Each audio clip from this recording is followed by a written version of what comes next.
orchid bus জয় যীশু প্ৰিয়সকল আৰু মই আছোঁহি এতিয়া চতায়ত আমাৰ ৰেভাৰেণ্ড চাৰ্চিল ছাৰৰ ঘৰত আৰু আমাৰ যিজন শিক্ষক ছাৰক মই লৈ আহিছোঁ চাওক ৰেভাৰেণ্ড ছাৰৰ ঘৰত কি ধুনীয়া সজাই থৈছে ফুলৰ নাৰ্চাৰী ছাৰৰ ঘৰ ধুনীয়া মানে ইমান ধুনীয়াকৈ সজাই পৰা ৰাখিছে নহয় ছাৰৰ ঘৰখন ভাল লাগিছে চাই এয়া আমাৰ দুয়োজন ছাৰ এতিয়া আমি ছাৰৰ ঘৰৰ পৰা আকৌ পুনৰাই অৰুণাচলৰ ফালে যাত্ৰা কৰিম মই টিপিত আছোঁ টিপিৰ অকণমান কিছুমান ঠাই চাওঁ বুলি আহিলোঁ আৰু এখন পাৰ্কত সোমাইছোঁ লগতে আমাৰ ছাৰক লৈ আহিছোঁ এই ছাৰ খুব ভাল জেগা আমি আজি চাবলৈ পাইছোঁ হয় ছাৰ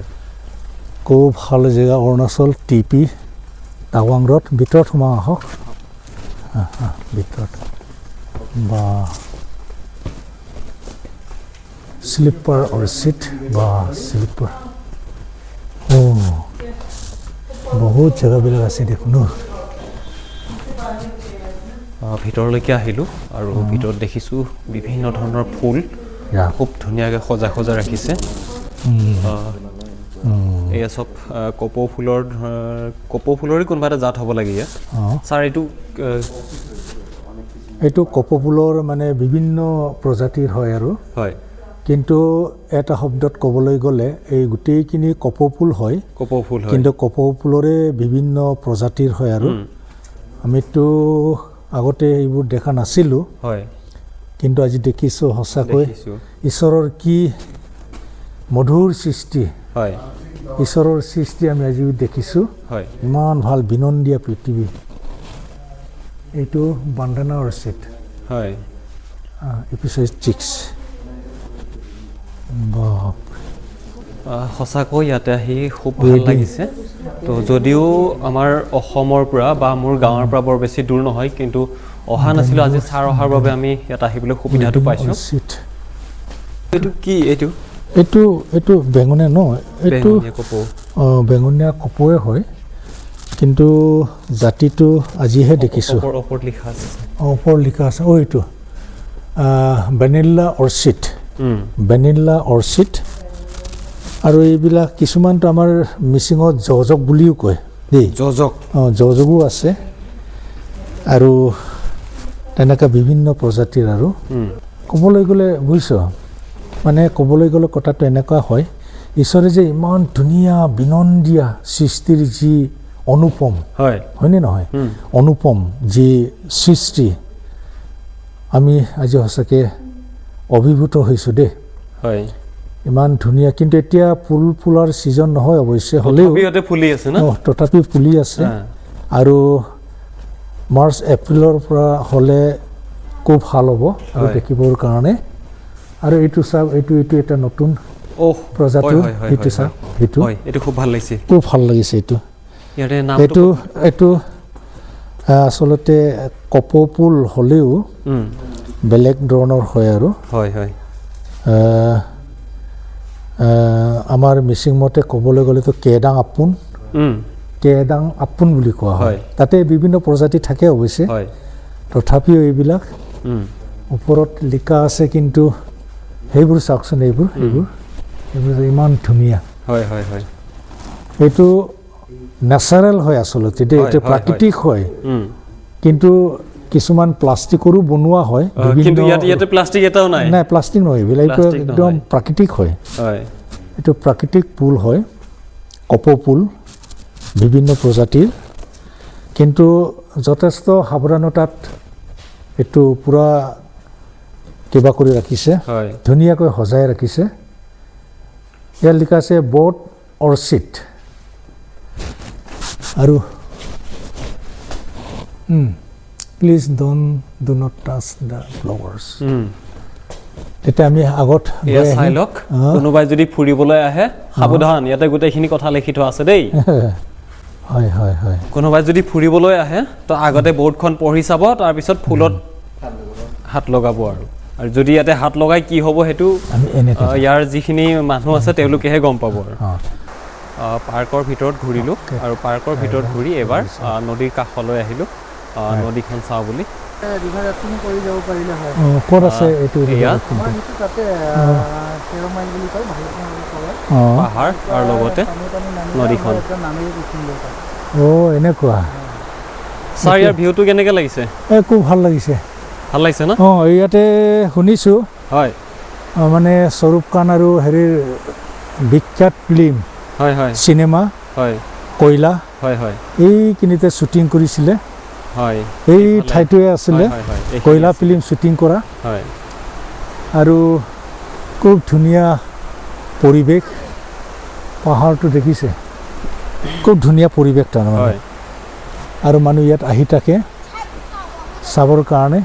কিন্তু আজি প্ৰথম আহিলোঁ ইয়াতে প্ৰথম আহিলোঁ আহি ভাল লাগিছে আৰু পানী ইমান চাফা দেখিছে পৰিষ্কাৰ আৰু ঈশ্বৰৰ যি ধুনীয়া সৃষ্টি আৰু হয় থেংক ইউ চ' এইবাৰ আমি জংঘলৰ ভিতৰলৈকে অকণমান আহিছোঁ আৰু ইয়াতে আহি শুনিছোঁ ইমান সৰু সৰু চৰাইৰ মাত হয়তো আপোনালোকে পাইছেনে নাই নাজানো চৰাইৰ মাতবোৰ শুনিছেনে নাই বৰ বেলেগ ধৰণৰ মানে ইয়াতে চাউণ্ড এই চাওক জংঘলৰ ভিতৰত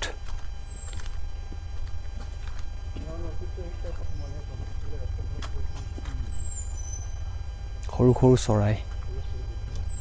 আৰু চৰাইৰ মাত ইয়াতে শুনিলে খুব ভাল লাগে মানে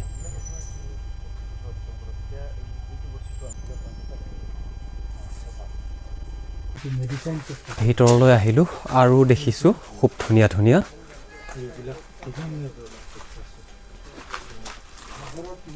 এই চাওক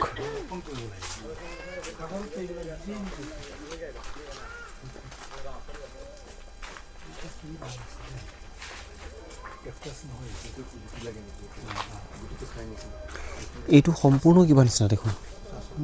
গোটেই কাঁইট আছে আৰু ইফালেও আছে বহুতো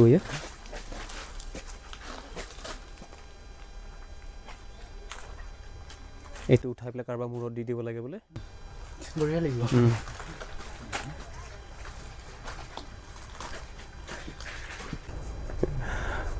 সঁচাকৈ ভিতৰলৈ আহি নতুন নতুন কিছুমান বস্তু দেখি আৰু ভাল লাগিল আশা কৰোঁ আপোনালোকেও এইখিনি চাই খুব ভাল পাব বুলি এইটোতো সম্পূৰ্ণ এই গুই জেঠি পোকৰ এইটো পিছটোৰ নিচিনা না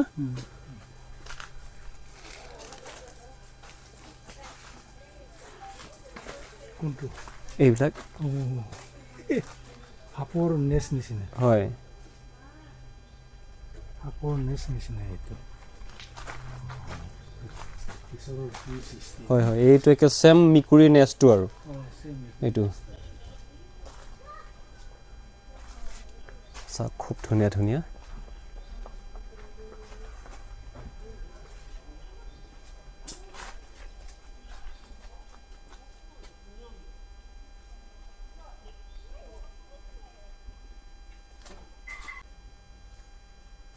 এইবাৰ ইয়াৰ পৰা ওলালোঁ আকৌ বেলেগ এখন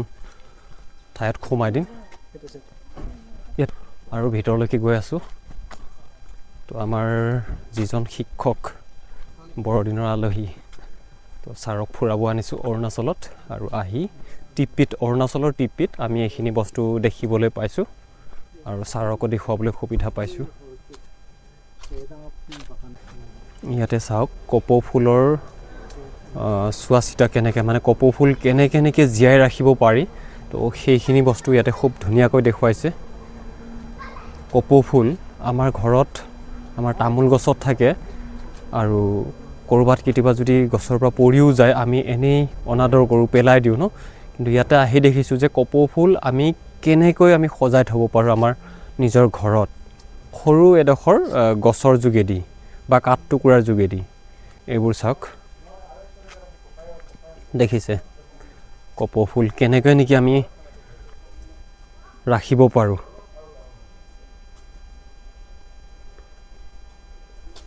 এডাল গছ আৰু এই গছডালতে কেনেকৈ সজাই ৰাখিছে আৰু তলতো আছে বিভিন্ন ধৰণৰ আমাৰ ছাৰো এই ভিডিঅ' কৰাত পুৰা ব্যস্ত হৈ আছে কেতিয়াবা আমাৰ গাঁৱৰ মানুহবিলাকক আহি পেলাই চাবৰ কাৰণে মই অনুৰোধ জনাইছোঁ কাৰণ ইয়াৰ যোগেদি আমি বহুত আমাৰ ঠাটো আমাৰ অঞ্চলতো এইবিলাক কৰিব পাৰে হয় এইকাৰণে মই অনুৰোধ জনাইছোঁ আমাৰ যিসকল উদ্যমী যুৱক যুৱতীসকল আছে ইহঁতে যাতে এনেকুৱা ধৰণৰ কামো আমাৰ তাত কৰিব পাৰে আমাৰ ধেমাজি ডিষ্ট্ৰিক্ট বা ডিব্ৰুগড় এইবিলাকতো কৰিব পাৰে কিন্তু সংৰক্ষণটো আচল কথা আৰু বিষয়বিলাক জানিব লাগে কেনেকৈ কোনটো প্ৰজাতিৰ কপৌফুলক কেনেদৰে ৰাখিব লাগে এইটো প্ৰশিক্ষণ লোৱাৰ পাছত সকলোখিনি সম্ভৱ হ'ব সেইকাৰণে অনুৰোধ জনাইছোঁ আমাৰ উঠি অহা যুৱক যুৱতীসকলক যাতে এই কামটোলৈ আগ্ৰহ হ'ব লাগে ইয়াত আহিলে কোনফালে কি কৰিব লাগে গোটেইখিনি কথা লিখা আছে আপোনালোকে আহি চাই ল'ব গোটেইখিনি চালোঁ আৰু দুটামান চাবলগীয়া খুব ধুনীয়া ধুনীয়া আছে তো আমি পুনৰাই গৈ আছোঁ আৰু বহুত কিছু এতিয়া বন্ধও আছে বাৰু ইয়াতে বহুতখিনি বন্ধ কৰি থৈছে কাৰণ গোটেইখিনি ছিজনত হয়তো তো এইটো ছিজনত যিবিলাক আছে বা যিবোৰ চাব পাৰা তো সেইসকল ৰুমৰ মানে সেইবিলাক ৰুমৰ দুৱাৰ খুলি থোৱা আছে আৰু বাকীখিনিৰ ৰুম বন্ধ কৰি থোৱা আছে ইয়াতো আহিছোঁ আৰু কিবা চাব পাওঁ নেকি ভিতৰলৈকে আহি দেখিলোঁ ইয়াত আকৌ মানে সেই কপৌ ফুলৰ আকৌ ইয়াত খুব ধুনীয়াকৈ সজাই থোৱা বহুত ডাঙৰ এটা ৰুম প্ৰকাণ্ড এটা ৰুম ইয়াতো বিভিন্ন ধৰণৰ কপৌ আছে এই চাওক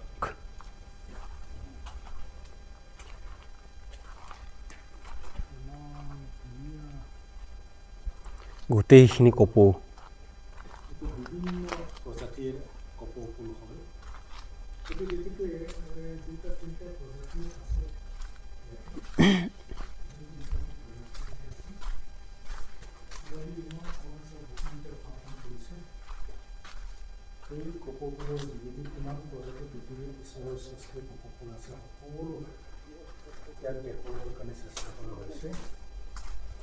এয়া এবিধ চাওক খুব ধুনীয়া হালধীয়া কপৌ আৰু যিহেতু কপৌ ফুল বাৰিষাত পোৱা যায় বাৰিষা সময়ত এতিয়াতো খৰালি ন এতিয়া ডিচেম্বৰ মাহতো কপৌ ফুল নাপায় কিন্তু ইয়াতে কপৌ ফুল আছে কাৰণ কি মানে আমি বৰ্তমান যিখন ঘৰৰ ভিতৰত আছোঁ এই ঘৰৰ ভিতৰখন বহুত বেছি গৰম দি থৈ দিছে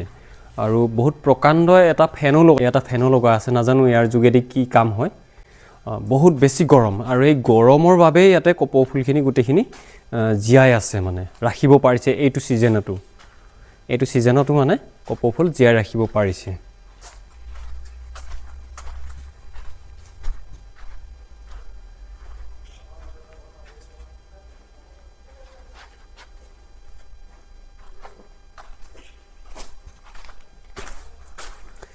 ইয়া বগা কপৌ